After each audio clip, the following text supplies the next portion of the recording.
Hello friends, स्वागत है आपके अपने यूट्यूब चैनल एग्जाम विहार में। फ्रेंड्स, इस चैनल पे 64वीं बीपीएससी साक्षात्कार और 65वीं बीपीएससी मेंस की सीरीज चलाई जा रही है। तो आज आइए इस सीरीज में आज हम वर्तमान में चल रहे कुछ समसामयिक मुद्दों पे चर्चा करते हैं, जो कि न सिर्फ साक्षात्कार और मेंस बल्कि प्री के हिसाब से भी ये बहुत ही लाभदायक है। इससे संबंधित प्रश्न पूछे जाएंगे। आज हम जिन इस 4 महत्वपूर्ण समसामयिक घटना पे चर्चा करेंगे, इससे प्रश्न होने वाले आगामी साक्षात्कार में, मेंस में और प्री में पूछे जाएंगे और इस पे हम लोगों का अपना संभावित प्रश्न उत्तर तैयार होना चाहिए, जिससे हमें कि जवाब देने में कोई परेशानी नहीं होता। ये फ्रेंड्स हम जानते हैं, जैसे कि वंदे भारत मिशन के बारे में जानेंगे हम। दूसरा, इसमें ऑपरेशन समुद्र सेतु के बारे में जानेंगे। तीसरा, ऑपरेशन संजीवनी के बारे में जानेंगे। और चौथा, विद्यादान 2.0 के बारे में जानेंगे। ये आज वर्तमान में जिस तरह आज पूरे विश्व में कोरोना संकट गहरा हुआ है, आज हमारे देश में भी जैसे कि लॉकडाउन की स्थिति बनी हुई है, इस समय ये जो हम 4 जो महत्वपूर्ण बिंदु पढ़ने वाले हैं, यह कहीं ना कहीं इसी समय स्थिति की उपज है। आज कोरोना संकट, इस महामारी के कारण सरकार के द्वारा नए नए कदम उठाए जा रहे हैं, जैसे कि अर्थव्यवस्था को सही करने के लिए या शिक्षा को चला के लिए जो भी प्रयास हुए हैं। तो इसमें देखिए, हम देखते हैं कि वंदे भारत मिशन के बारे में देखेंगे। सबसे पहले जानेंगे कि वंदे भारत मिशन क्या है। तो फ्रेंड्स, आज जिस तरह की प्रत्येक राज्य के द्वारा अपने व्यक्तियों को दूसरे राज्य से अपने यहाँ बुलाए जा रहे हैं, उसी प्रकार हमारे देश के बहुत से लाखों लोग हैं जो कि अन्य देशों में है, वहाँ पे वो कामगार हैं, काम करने के लिए गए हैं, या जो छात्र हैं पढ़ने के लिए गए हैं, या कोई बिजनेस करने के लिए गए हैं, या कोई इलाज कराने के लिए गए हैं। तो इस मिशन के तहत है, या वंदे भारत मिशन है, भारत सरकार का मिशन है। इसके माध्यम से जो भी भारत के लोग हैं जो विदेशों में फंसे हैं, उन्हें स्वदेश वापसी यानी कि घर वापसी लाने का एक प्रोग्राम किया गया है वंदे भारत मिशन के तहत। यह अभी पहला चरण इसका चल रहा है। 7 से 13 मई जो है, 7 से 13 मई इसका जो पहला चरण चल रहा है, इसमें करीब 12 से 15 हज़ार लोगों को लाया जाएगा। इसके लिए देखिए, इसके लिए भारत सरकार ने अपने एयर इंडिया को लगाया है। एयर इंडिया की इसमें 64 विमानें हैं, यानी कि एयर इंडिया की 64 विमानें हैं, इसके लिए कार्य कर रही है। वो विदेशों से लोगों को अपने यहाँ भारत में ला रही है। और उसी क्रम में क्या ध्यान देना है कि उसके लिए जितने भी विमान हैं, उस सभी विमान को सैनिटाइज किया गया है। उनमें जितने भी पायलट से लेकर के क्रू मेंबर्स हैं, उनके लिए एक स्पेशल ड्रेस बनाया गया है। उन सभी को PPE किट, सभी को सैनिटाइजर किया गया है, मास्क की व्यवस्था है, इन सभी व्यवस्था किया गया है। अब बात करते हैं कि अगर वो आएंगे तो क्या आने के बाद उन्हें सभी को अपने घर छोड़ दिए जाएंगे? नहीं, तो उसके लिए सरकार के द्वारा 14 दिन के लिए, जैसा कि 14 दिन के लिए क्वारंटाइन में रखा जा रहा है। तो जितने भी लोग आएंगे बाहर से, विदेश से, उन्हें 14 दिन के लिए सरकार उन्हें क्वारंटाइन में रखेंगे।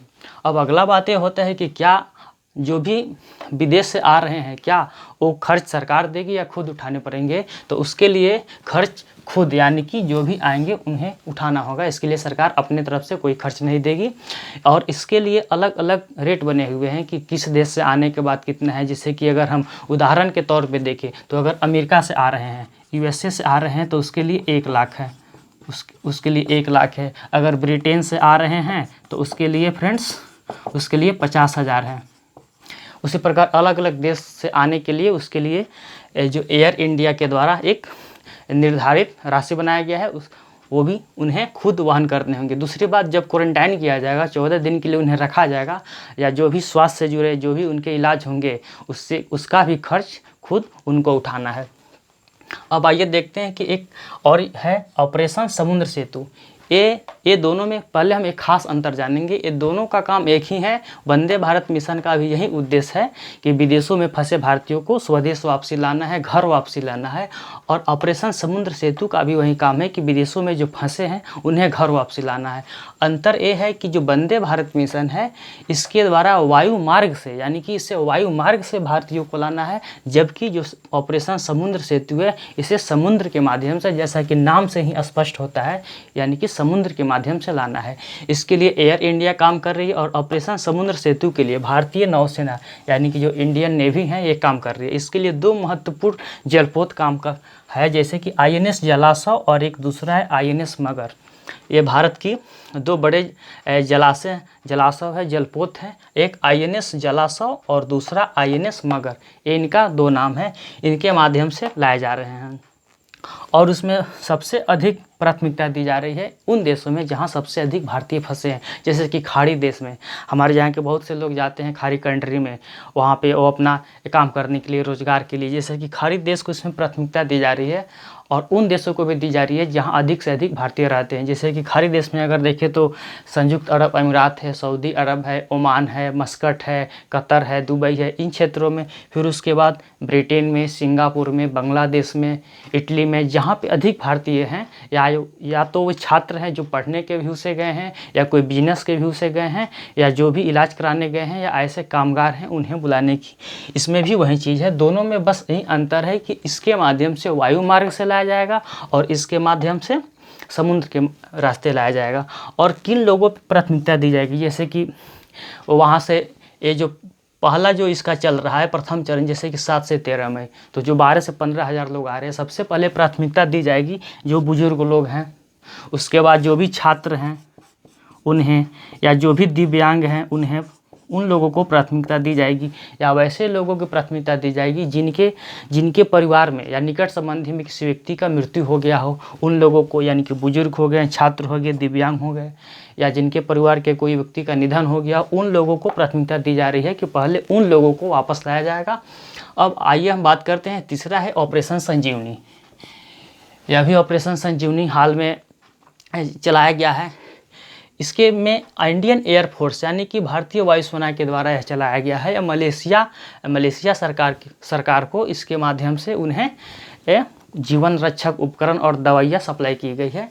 एक्चुअली कारण यह था कि मलेशिया सरकार ने भारत के 8 आपूर्तिकर्ता समूहों से कुछ दवाइयाँ, स्वास्थ्य से जुड़ी दवाइयाँ और जीवन रक्षक प्रणाली वस्तुओं की खरीदारी की थी। लेकिन जैसे कि देश में लॉकडाउन की स्थिति हो जाने के कारण और जो भी विमानें बंद कर दी गई, उड़ानें बंद कर दी गई, जिस कारण वो दवाइयाँ मलेशिया नहीं पहुंच पाए, उस कारण मलेशिया सरकार ने भारत सरकार से यह रिक्वेस्ट किया। तब जाकर के भारत सरकार ने अपने इंडियन एयरफोर्स के माध्यम से इसमें देखिए C-130 ये विमान का नाम है, C-130 विमान, इस विमान के माध्यम से भारत सरकार ने मलेशिया को 6.2 टन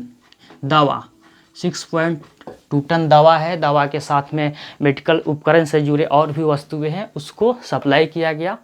तो इसी को ऑपरेशन संजीवनी नाम दिया गया, संजीवनी, जो कि दवा से रिलेटेड है। उसके पहले भी भारत सरकार ने मालदीव को भी 5.5 टन दवा सप्लाई किया था। क्योंकि ये और महत्वपूर्ण हो जाता है वर्तमान समय में, इससे जुड़े प्रश्न पूछ लिए जा सकते हैं, या अगर अंतर्राष्ट्रीय संबंध में भी देखें तो मलेशिया से भारत के संबंध पूछे जा सकते हैं, चाहे वो इंटरव्यू में पूछ लिए जा सकते हैं। क्योंकि मलेशिया जो है और मालदीव, ये देखें तो भारत के 2 पड़ोसी देश हैं, और मलेशिया जो है वो दक्षिणी चीन सागर में स्थित है, और चूँकि चाइना के लिहाज से यह बहुत ही महत्वपूर्ण है। भारत की विदेश नीति भी यहाँ है, क्योंकि भारत की जो नीति रही है नेबरहुड फर्स्ट, यानी कि प्रथम पड़ोस की नीति रही है, उस हिसाब से मालदीव और मलेशिया भारत के लिए बहुत ही रणनीतिक साझेदारी के रूप में है। तो इसके पूर्व भी कुछ ऑपरेशन चलाए गए हैं, यानी कि पहले से ही भारत हमेशा अपने पड़ोसी देशों की सहायता के लिए तत्पर रहा है। उसके पूर्व के कुछ ऑपरेशन हैं जिसे हम याद करें, जैसे कि ऑपरेशन नीर चलाया गया था 2014 में। यह ऑपरेशन नीर, जैसा कि नाम से ही पता है, यह पेयजल से जुड़ा हुआ है, 2014 में भारत सरकार के द्वारा यहाँ शुद्ध और स्वच्छ पेयजल की आपूर्ति कराया गया था। उसके बाद एक और ऑपरेशन चलाया गया था, ऑपरेशन कैक्टस। एक करीब 1987 और 88 के समय का है ऑपरेशन कैक्टस। इसके माध्यम से भारतीय सेनाओं के द्वारा वहाँ पर शांति स्थापित किया गया था, कुछ आक्रमणकारियों लोगों को मार करके, हटा करके। तो इसके पूर्व में भी ऑपरेशन संजीवनी के पहले ऐसे भारत सरकार के द्वारा कई ऑपरेशन किए जा चुके हैं, जैसे कि ऑपरेशन नीर, ऑपरेशन कैक्टस। इससे साबित यह होता है कि भारत सरकार अपने पड़ोसी देशों के लिए, जैसे कि मलेशिया हो गए, मालदीव हो गए, इन लोगों के लिए हमेशा तत्पर है। या भारत की विदेश नीति है नेबरहुड फर्स्ट है। और ये बहुत बड़ी बात है, आज पूरा विश्व इस संकट से झेल रहा है, भारत भी झेल रहा है, लेकिन फिर भी आज भारत अपने पड़ोसी को साथ लेकर के चल रहा है। इसके पहले भी भारत सरकार के द्वारा आज करीब 40 से अधिक देश हैं जहां पे भारत दवाइयाँ सप्लाई कर रहा है। मास्क हुआ, सैनिटाइजर हुआ, पीपी किट हुआ, ये सारी वस्तुएं उपलब्ध करा रही है अपनी ज़रूरत के बाद भी। तो यह एक भारत के लिए बहुत ही अच्छा है। उसके बाद देखते हैं कि विद्यादान 2.0, ये भी कहीं ना कहीं लॉकडाउन की स्थिति के कारण ही परिस्थिति की उपज ही मानी जाएगी। विद्यादान 2.0, विद्यादान 2.0 जैसा कि नाम से स्पष्ट होता है फ्रेंड्स कि विद्यादान, इसमें दो शब्द है, एक विद्या और दान, यानी कि विद्या का दान करना है। विद्यादान यह HRD मंत्रालय जो है, भारत सरकार की जो मंत्रालय है, मानव संसाधन विकास मंत्री जो जैसे कि अभी हैं डॉक्टर रमेश पोखरियाल निशंक जी के द्वारा इसको जारी किया गया। और यह एक ऑनलाइन एजुकेशन प्रोग्राम है, यानी कि ऑनलाइन एजुकेशन प्रोग्राम है। इसको हम डिजिटल प्रोग्राम भी कह सकते हैं। इसका उद्देश्य क्या है कि हायर एजुकेशन और ऑनलाइन एजुकेशन के लिए इसे लॉन्च किया गया है। जैसे कि आज लॉकडाउन की स्थिति है, सभी शिक्षण संस्थाएं, कोचिंग, कॉलेज, स्कूल, यूनिवर्सिटीज़, विश्वविद्यालय सभी बंद हुए हैं। इसी क्रम में छात्रों की पढ़ाई जारी रहे, अध्ययन जारी रहे। इसी के क्रम में यह भारत सरकार के जो HRD मंत्रालय या शिक्षा मंत्रालय भी कह सकते हैं, उसके द्वारा चालू किया गया यह प्रोग्राम है, जिसे विद्यादान 2.0 नाम रखा गया है। इसके संचालित करने का जो जिम्मा है वह CBSE और NCERT को दिया गया है। CBSE और NCERT के द्वारा इसे संचालित किया जाता है। इसके माध्यम से 1 से लेकर के 12 यानी कि 1 से लेकर 12 तक की कक्षा से जुड़े नोट्स मटेरियल प्रोवाइड किए जाते हैं। और इसको दीक्षा एप्स जो पहले से चलाई जा रही है, दीक्षा पोर्टल है, ये भी शिक्षा से जुड़े हुआ एक पोर्टल है, मानव संसाधन विकास मंत्रालय का ही है। जैसे कि प्रभा और स्वयं प्रभा है, उसी प्रकार एक दीक्षा पोर्टल है।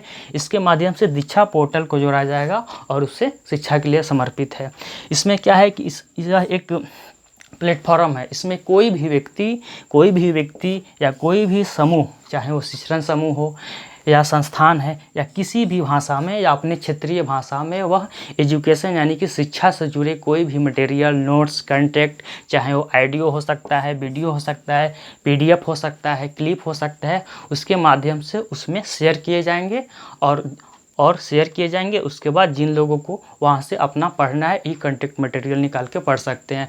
तो एक बहुत अच्छा प्रयास है, क्योंकि लॉकडाउन की स्थिति है और इस स्थिति में शिक्षा को बाधा नहीं पहुंचे, इसके लिए सरकार के द्वारा किया गया एक बहुत ही सराहनीय प्रयास है। अन्य राज्यों के द्वारा भी ऐसे कई प्रयास किए गए हैं, ऑनलाइन क्लासेस चलाई जा रही है इसके लिए। तो भारत सरकार के द्वारा ये 4 महत्वपूर्ण जो समसामयिक मुद्दे हैं, इसके बारे में चर्चा हुआ। आज वंदे भारत मिशन के बारे में हम लोग देखें, जिसका उद्देश्य था कि जो भी भारतीय विदेशों में फंसे हैं उन्हें स्वदेश वापसी करने के लिए यह कोशिश किया जा रहा है। दूसरा है ऑपरेशन समुद्र सेतु, ये भी वही है, ये भारतीय नौसेना के द्वारा चलाया गया ऑपरेशन है, जिसके माध्यम से विदेशों में फंसे जो भी भारतीय हैं उन्हें स्वदेश वापसी किया जाएगा। इसके लिए महत्वपूर्ण 2 विमान हैं, जलाशय हैं, INS जलाश्व, INS मगर। फिर उसके बाद ऑपरेशन संजीवनी है, भारत सरकार के द्वारा लॉकडाउन की स्थिति में अपने पड़ोसियों को मदद करने के लिए मलेशिया सरकार को करीब 6.2 टन दवाई सप्लाई किया गया। उसके बाद विद्यादान 2.0 के बारे में जाने, जो कि शिक्षा से जुड़ी है। ये HRD मंत्रालय के द्वारा चालू किया गया ये ऑनलाइन एजुकेशन पोर्टल है, ये हायर एजुकेशन के लिए भी पोर्टल है।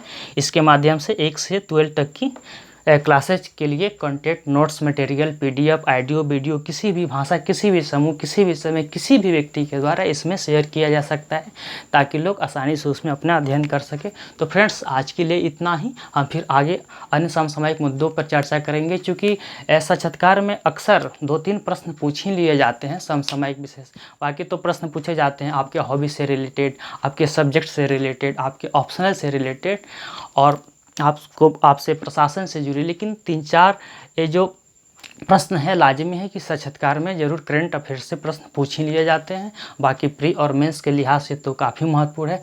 तो आइए फ्रेंड्स, देखते हैं। आज के लिए इतना ही।